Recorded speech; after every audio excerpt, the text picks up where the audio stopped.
So you go from 17,000 to 95,000 in a core position. Okay, it has dramatic effects on your business, dramatic effects on your fund. Bitcoin was artificially suppressed by poor regulators, capricious, arbitrary, czarist-like regulators that have now been removed from the system due to the fairness of a democracy, and they're gone. And so now the price is back to where it should have been and could have been. What I gleaned is that they wanted this to become a form of value where people could transact with each other.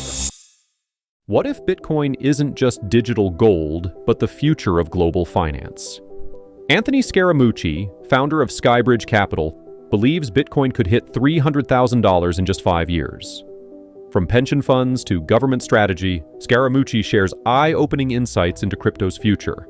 Stay tuned to learn why he's betting big on Bitcoin despite the risks.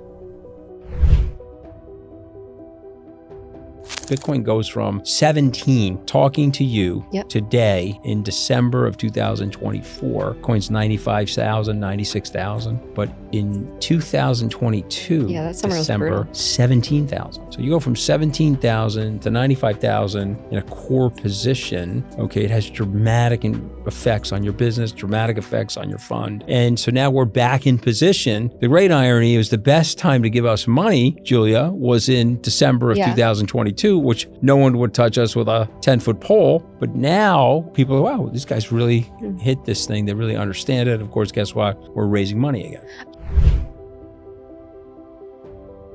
I've been so wrong about this. I said that it was going to 100,000 at the end of 2022. It was 69,000 in November of 2021. I said, we'll easily get to 100. Here are all the reasons why. What happened is because of the proactive suppression of the digital economy, digital assets in the United States by Elizabeth Warren and Gary Gensler, the prices that you're seeing today, in my mind, people say, oh, wow, Bitcoin zoomed up. No, Bitcoin was artificially suppressed by poor regulators, capricious, arbitrary, czarist-like regulators that have now been removed from the system due to the fairness of a democracy, and they're gone. And so now the price is back to where it should have been and could have been in January of 2022. And so I think these prices are actually low. I think these prices are going a lot higher once we get bipartisan clarity on what a security is versus a token. What's the clarity on stablecoin regulation? What are the rules? Okay, will the SEC rescind this lawsuit against Coinbase and Kraken and then provide rules? Well, now all the SEC has done is they're trying to regulate by enforcement, and they're forcing people to spend millions of dollars on legal fees and shoot in the dark trying to get something right. Brian Armstrong is a compliant guy, okay? Trust me on that.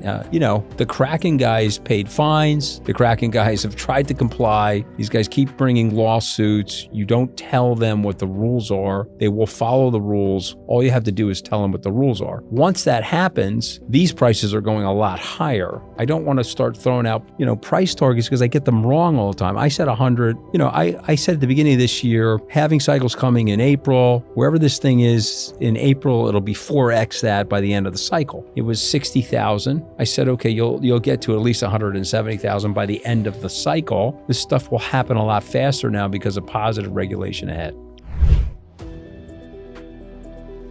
You've got to get a good SEC chairman in. The president's children are very focused on crypto. They've gotten him, alongside of Vivek Ramaswamy and others, over the hump in terms of understanding that this is going to be a part of our future. I'm still close to a lot of people that talk to President Trump fairly regularly. He tells people that Bitcoin is the new oil. He sees it as a potential strategic reserve issue for the United States. He sees it as something that the United States needs to be a big part of. And so I applaud him for that. I like calling balls and strikes on people.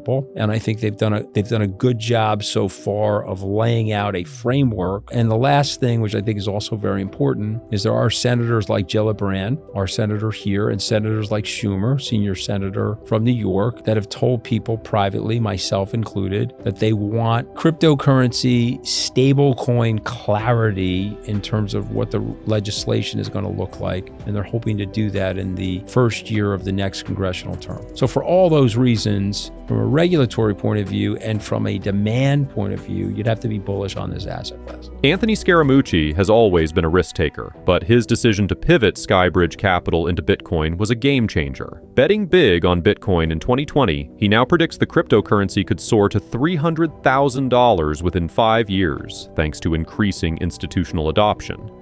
Scaramucci envisions Bitcoin becoming a 10% allocation in pension portfolios, rivaling traditional safe haven assets like gold.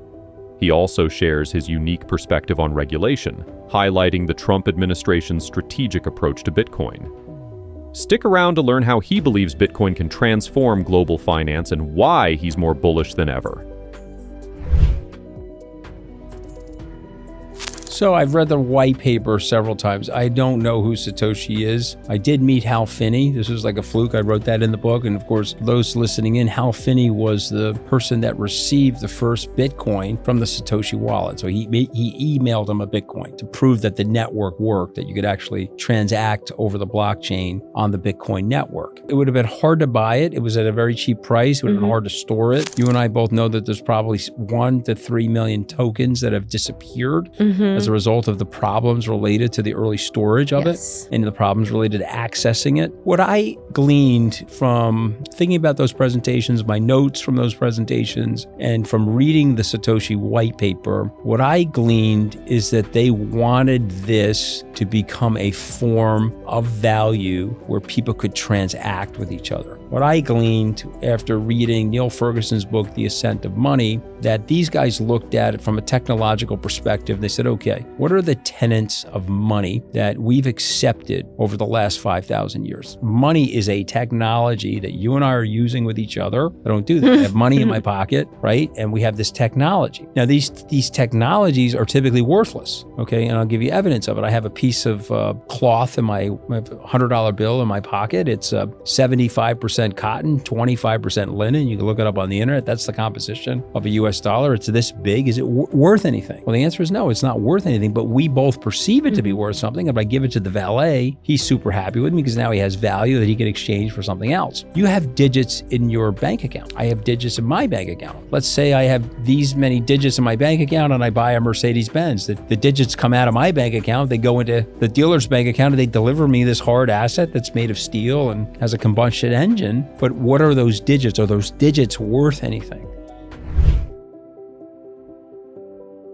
And so the answer is they are, because they're a ledger. They're a spreadsheet. Your bank is a database. It's a spreadsheet. It's a regulated spreadsheet. There's accountants observing it. You have a bank account. I have a bank account. We can transfer money with each other. We use that bank as our third party. What these guys did was they created a network. They said, we're not going to trust one person because we're going to have hundreds of thousands of validators where they're going to be examining these transactions and codifying them. So we don't have to trust anybody. We'll just trust the system. And this was a brilliant idea. This was a unique thing because they created a hard asset. And they also created an asset that can't be corrupted, because one of the things that happens with money from the beginning of time, once we understand what the money is, and if typically we've gotten that money from a third party known as the government or the local community when we were in small villages, wampum, seashells, you pick whatever it is, they make more of it and they corrupt it. But here's this thing, it's immutable, it's not corruptible, can't make any more of it. And therefore, he said in that white paper, I don't really have the time to explain this to you, but if it catches on, you may want to buy some of this though, if it catches on. And so that phrase, if it catches on, in my mind, I've extrapolated that to mean that they needed to become part of the artifice and needed to become part of the financial system to be fully adopted. In more evidence of that, I've talked to several CEOs of big banks, largest banks in our country, they're my age. I sit down and talk to them. I can't really put Bitcoin in these investment portfolios yet, until my bank can custody Bitcoin. That's a SOB 121 issue. I really can't go too crazy on Bitcoin.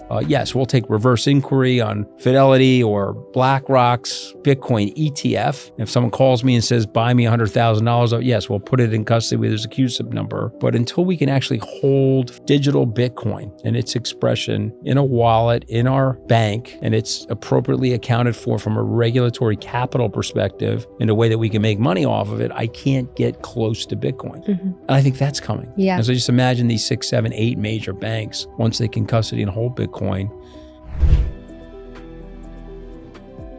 Bitcoin's at right now, as you and I are speaking, at about $2 trillion roughly in terms of its market capitalization. So that's like Apple, Microsoft, Nvidia. It's in that $1 to $3 trillion zone. It's a stock. But if it's an asset class, it should trade to at least where gold is, which is at about 18 or 19 trillion. So if you believe, and I believe, and certainly my publisher believes it, because there's 40 or 50 of these little books, and they don't want to write a little book about something that isn't an asset class or isn't going to be part of the foundation of investing. Okay, they have a little book on value investing. They have a little book on hedge funds that you wrote. Yeah. Little book of hedge funds. They're all on the front. So many little books. There's so many little books, right? And so they said, yeah, no, this is going to be part of it. So yes, we want somebody to write a little book of hedge funds. We've had success with your prior book. Do you want to write it? I said, yes, I do want to write it. I got to convince Michael Saylor or somebody like that, who's the king of Bitcoin, to be a part of it with me. And so that's how we put it together. But just when you think about what I'm saying, if I'm right, this is going to be worth 10x where it is today. And that would make it the size of gold. And gold, Julia, in terms of the overall capitalization of liquid assets around the world, at $18 trillion, it's still quite small. It's still quite insignificant. So Bitcoin can get to that number, frankly, without surprising anybody, without having it be a monumental move or monumental monetary crisis anywhere in our society. Anthony Scaramucci's bold predictions and high-stakes investments reveal just how transformative Bitcoin could be for the global financial system. With institutional adoption, clearer regulations, and growing market confidence, Bitcoin's path to $300,000 might not be as far-fetched as it seems. Thanks for watching. Be sure to like, subscribe, and share for more exclusive crypto insights.